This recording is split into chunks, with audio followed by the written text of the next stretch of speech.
Today GK के official YouTube channel में आपका स्वागत है। जैसा कि आप जानते हैं हम एचपी टेट की प्रिपरेशन कर रहे हैं, एचपी टेट जून 2025, जिसमें आज हम साइकोलॉजी के मोस्ट इंपॉर्टेंट क्वेश्चंस को डिटेल में डिस्कस करने वाले हैं। ये एमसीक्यू सीरीज का पार्ट 4 होने वाला है, जिसमें हम हेरिडिटी एंड इन्वायरमेंट चैप्टर से रिलेटेड एमसीक्यूज को डिटेल में देखेंगे। अगर अभी तक पिछली वीडियोस डिटेल्ड वीडियो नहीं देखी है, टुडे जीके के प्लेलिस्ट में जाके आप वो वीडियो देख सकते हैं। डेफिनेटली आपकी इससे एग्जाम में हेल्प होगी। तो स्टार्ट करते हैं क्वेश्चन नंबर फर्स्ट से। क्वेश्चन फर्स्ट है, heredity is the dash constitution. तो जो हेरिडिटी है वो किस चीज़ का कॉन्स्टिट्यूशन होता है? तो हमने जब डिटेल्ड वीडियो में पढ़ा था कि हेरिडिटी क्या होता है। हेरिडिटी होता है genetic transmission of traits from parents to offspring, कि ट्रेड्स का पेरेंट से ऑफस्प्रिंग यानी कि बच्चों में जाना क्या होता है, हेरिडिटी होता है। जीन्स के थ्रू जो है वो ट्रेड्स जो है वो जाते हैं, जैसे ट्रेड्स जैसे कि आई कलर हो गया, स्किन कलर हो गया, उसे हेरिडिटी कहते हैं। तो ए ऑप्शन है इन्वायरमेंटल, बी है मेंटल, सी जेनेटिक्स और डी साइकोलॉजी। तो इस क्वेश्चन का राइट आंसर होगा जेनेटिक्स। जीन्स का जो कॉन्स्टिट्यूशन है उसे हम क्या कहते हैं, हेरिडिटी कहते हैं। सी ऑप्शन इस क्वेश्चन का राइट आंसर होगा। आई होप आपने डिटेल्ड वीडियो जो है वो इससे पहले देखी होगी, आप तभी इस एमसीक्यू सीरीज को जो है वो इस एमसीक्यू के क्वेश्चन को जो है वो अटेम्प्ट कर रहे होंगे। लास्ट में आप अपने स्कोर्स भी बताएंगे कमेंट बॉक्स में कि आपने जो है वो इन 16 to 18 क्वेश्चन में कितना स्कोर किया। नेक्स्ट क्वेश्चन देखते हैं। Who said heredity is a sum total of inborn individual traits?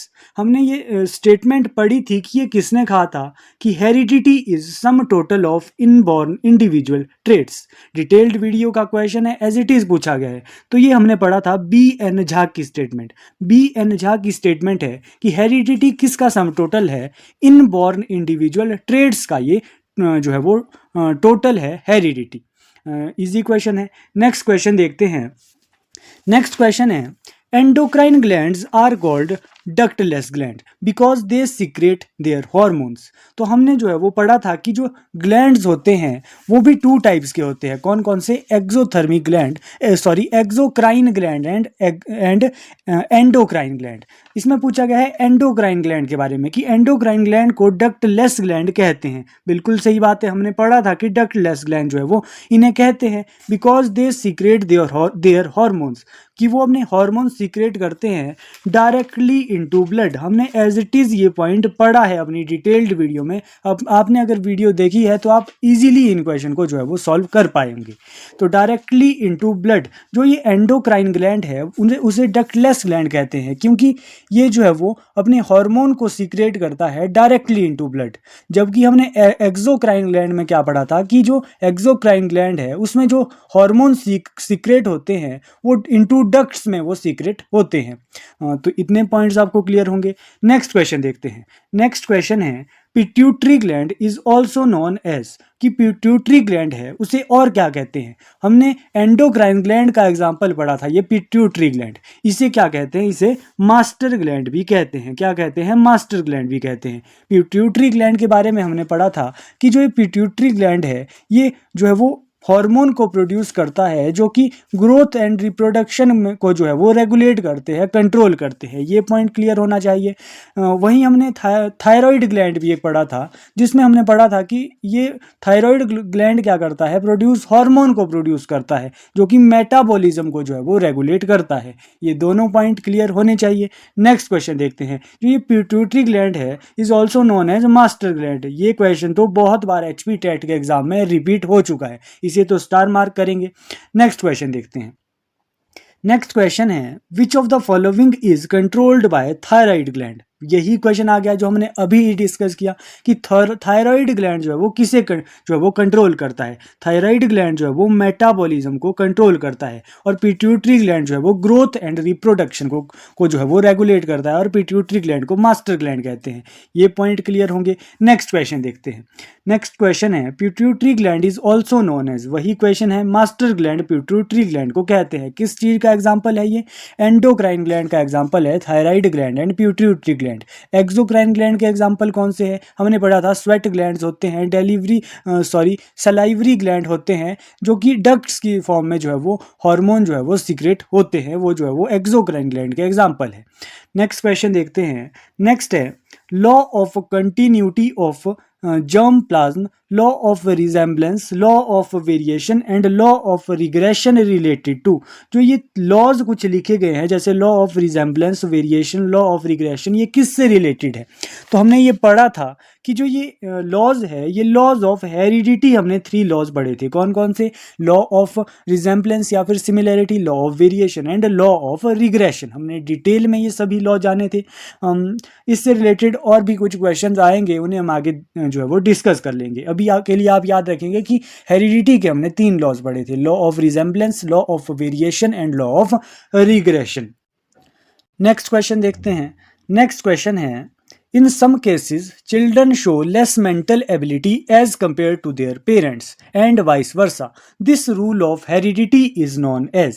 कि some cases में क्या होता है कि children show less mental ability as compared to their parents। कि बच्चे जो है वो in some cases में क्या होता है कि जो बच्चे होते हैं उनकी जो mental ability होती है वो कम रह जाती है उनके पेरेंट्स से, या फिर ज़्यादा होती है, या पेरेंट्स की कम होती है और बच्चों की ज़्यादा होती है, वाइस वर्सा इसमें लिखा है। This rule of heredity is known as. तो ये जो है वो कौन सा लॉ इसमें हेरिडिटी का जो है वो लगता है, ये बेसिकली आपसे पूछा गया है। तो हमने 3 लॉज पढ़े थे। लॉ ऑफ सिमिलैरिटी कहता था कि जैसे पेरेंट्स होंगे वैसे ही बच्चे होंगे। क्या ऐसा इस केस में है? बिल्कुल नहीं है।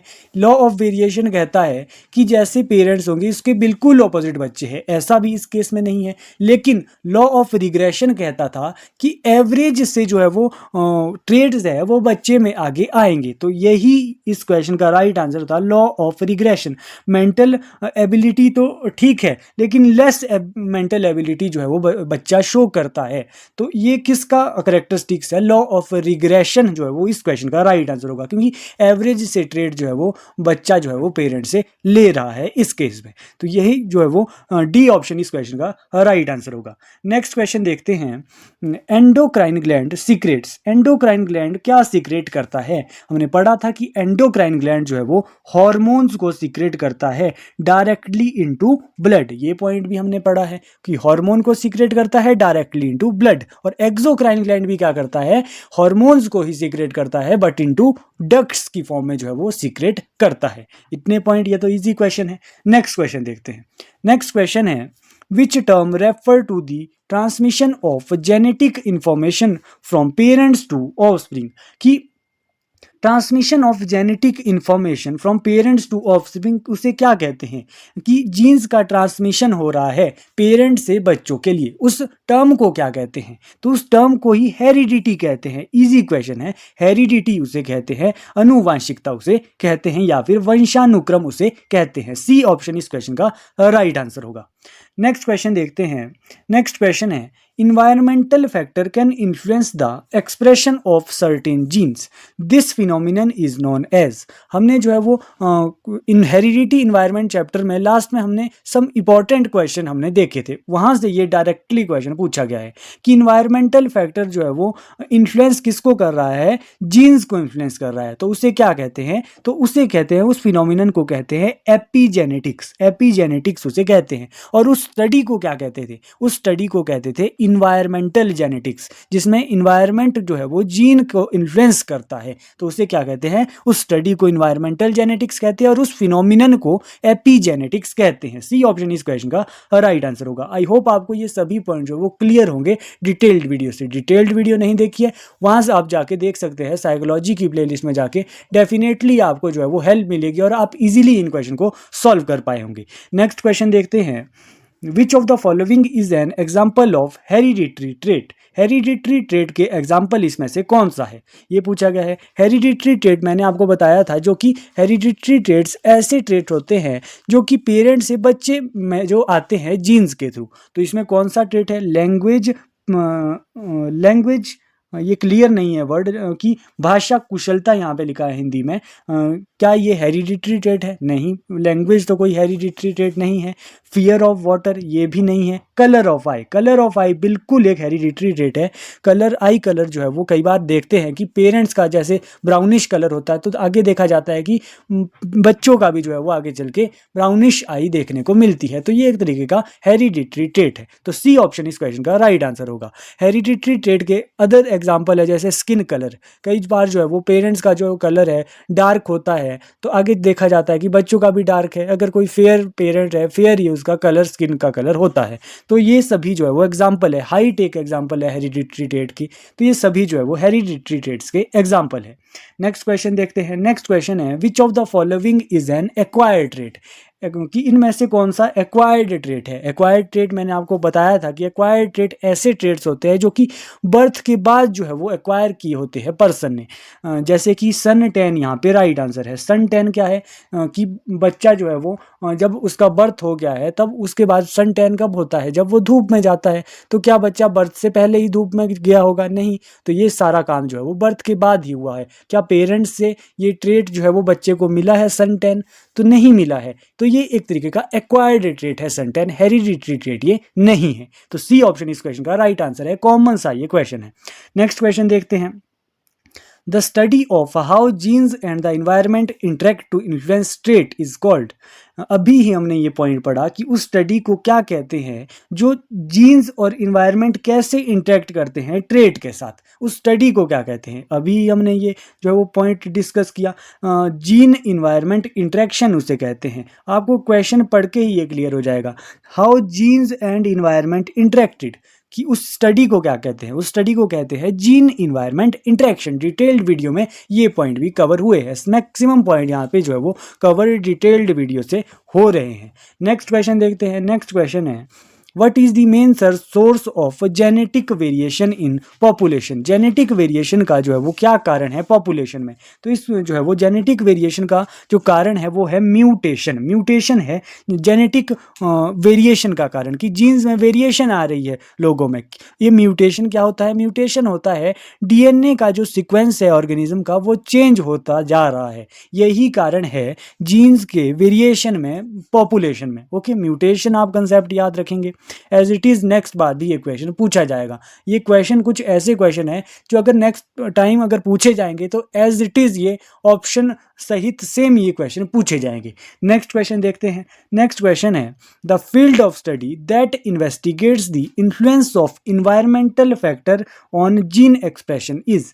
उस स्टडी को क्या कहते हैं जो कि investigate the influence of environmental factor on gene expression, कि इन्वायरमेंट का क्या फ़र्क पड़ रहा है जीन पे। उस स्टडी को क्या कहते हैं? उस स्टडी को कहते हैं इन्वायरमेंटल जेनेटिक्स। आप जो है वो ऑप्शन पढ़ के यहाँ पे इजीली टिक कर सकते हो कि इन्वायरमेंट और जीन की बात हो रही है। जीनोमिक्स तो कोई टर्म होती नहीं है, मॉलिकुलर जेनेटिक्स भी नहीं होती है, इकोलॉजिकल जेनेटिक्स भी नहीं होती है। इन्वायरमेंटल से रिलेट हो रहा है और क्वेश्चन में भी इन्वायरमेंट आ रहा है, जीन्स आ रहे हैं, तो इन्वायरमेंटल जेनेटिक्स जो है वो इस क्वेश्चन का राइट आंसर होगा। नेक्स्ट क्वेश्चन देखते हैं। नेक्स्ट क्वेश्चन है which of the following is an example of shared environment influence. Detailed video में पॉइंट कवर हुआ है कि इन्वायरमेंटल जो है वो कि शेयर्ड इन्वायरमेंट का जो है वो एग्जाम्पल क्या है। तो कल्चरल अपब्रिंगिंग जो है वो शेयर्ड इन्वायरमेंट का एक एग्जाम्पल है। तो ये शेयर्ड इन्वायरमेंट का एग्जाम्पल है कल्चरल अपब्रिंगिंग। नेक्स्ट क्वेश्चन देखते हैं। नेक्स्ट क्वेश्चन है which theory suggest that individual differences in behaviour are primarily determined by genetic factor, कि कौन सी थ्योरी कहती है कि which theory suggest that individual difference in behaviour, जो इंडिविजुअल डिफरेंस है बिहेवियर में वो जो है वो जेनेटिक फैक्टर पे जो है वो प्राइमरी डिटरमाइंड होते हैं। तो ये थ्योरी है जेनेटिक्स की, जहाँ पे भी बात होती है वो हेरिडिटी के साथ वो कंसेप्ट लिंक होता है। तो हेरिडिटी की थ्योरी है जो ये बताता है कि individual difference in behaviour are primarily determined by genetic factor. Common से क्वेश्चन है, आप इजीली इन क्वेश्चन को जो है वो हेरिडिटी के साथ, जब आप जीन्स, हेरिडिटी, इन्वायरमेंट, ये सभी जो टर्म्स है ये ऑप्शन में आप जब पढ़ेंगे इजीली आप इन क्वेश्चन को जो है वो सही कर पाएंगे कॉमन सेंस का यूज करके। ओके, इजीली ये जो है वो क्वेश्चन हो जाएंगे। नेक्स्ट क्वेश्चन देखते हैं। नेक्स्ट क्वेश्चन है each egg cell has a chromosome, कि each egg cell has a chromosome, कि जो सेल होता है एग सेल उसमें कौन सा क्रोमोसोम होता है, तो उसमें होता है each egg cell has X chromosome. हमने जो है वो इसमें क्रोमोसोम्स की बात भी की थी इस डिटेल्ड वीडियो में, हेरिडिटी चैप्टर में। तो क्रोमोसोम होते हैं एक पर्सन में 46 क्रोमोसोम, जो कि पेयर में होते हैं, 23 के पेयर में होते हैं। 22 जो है होते हैं वो ऑटोसोम्स होते हैं, और एक सेक्स क्रोमोसोम होता है। जो सेक्स क्रोमोसोम होता है वो मेल में XY होता है और फीमेल में XX होता है। तो इसमें पूछा गया है ईच एग सेल हैज, तो ईच जो दोनों में कॉमन होता है वो इसमें बेसिकली पूछा गया है, तो वो दोनों में जो है वो X क्रोमोसोम होता है। तो ए ऑप्शन इस क्वेश्चन का राइट आंसर होगा, X each egg cell has X chromosome. इतने पॉइंट यहाँ से क्लियर हुए। क्रोमोसोम्स से भी कई बार जो है वो क्वेश्चन देखने को मिला है HP टेट एग्जाम में। ये जो मैक्सिमम क्वेश्चन थे ये प्रीवियस ईयर के क्वेश्चन थे HP टेट एग्जाम के, जो हेरिडिटी एंड इन्वायरमेंट चैप्टर से पूछे गए थे। यहाँ से जो है वो 2024 नवंबर में मेडिकल टेट में 7 से 8 क्वेश्चन पूछे गए थे। एक ही टॉपिक से, इस हेरिडिटी एंड इन्वायरमेंट टॉपिक से क्वेश्चन जो है वो पूछे गए थे। इंपॉर्टेंट हो जाता है नेक्स्ट बार के लिए भी ये चैप्टर, इसीलिए हमने डिटेल्ड में ये चैप्टर अपनी डिटेल्ड वीडियो में कवर किया है। अगर अभी तक आपने वीडियोज़ नहीं देखी है तो आप जो है वो वीडियो जाके देख ले साइकोलॉजी की प्लेलिस्ट में जाके, डेफिनेटली आपको इससे हेल्प होगी। ऐसी ही वीडियो देखने के लिए टुडे जीके के चैनल को लाइक करें, शेयर करें ज़्यादा से ज़्यादा, ताकि बहुत से लोगों की हेल्प हो सके। थैंक यू सो मच, मिलते हैं नेक्स्ट वीडियो में।